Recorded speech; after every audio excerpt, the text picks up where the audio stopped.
As I've said many times in the past, we often ask children to do things for which they're clearly unsuited. With transitions, for example, we want children to be quiet, stay still, and form a line. Three things they are not yet developmentally ready to do. In the same way, we sometimes seem to forget whom we're dealing with when other situations arise.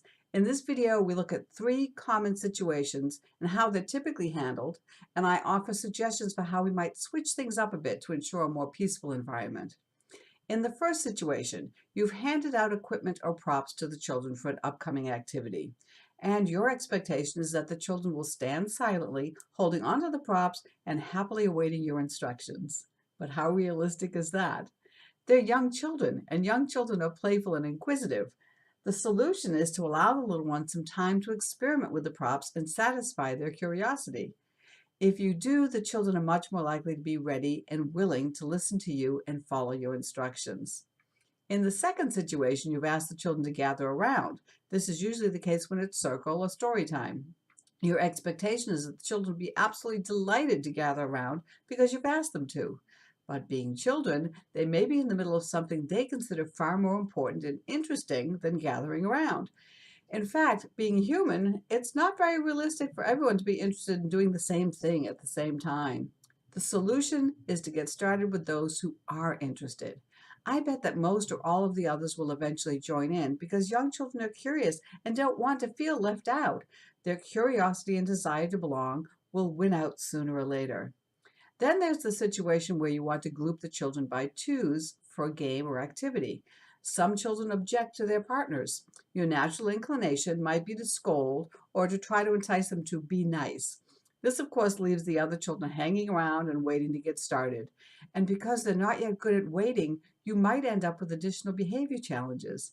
The solution, as it is for the last situation, is to start without them.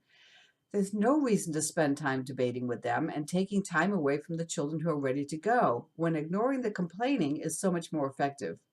If you begin without the objectors, chances are very good that they'll stop complaining and join in, especially if you're doing something fun. And speaking of taking partners, if you make a game out of it, you'll have a greater success rate. For example, try an activity called back to back. Ask the children to get back to back with someone else as quickly and quietly as they can. You then count down dramatically from 5 to 0. By the time you get to 0, the children should all be paired up. Typically, the children will be more concerned with how quickly they can get back to back than with whom they're pairing up, because they love games and they love a challenge. But children, being children, one of the last, two might look at the other and say, I don't want to be your partner.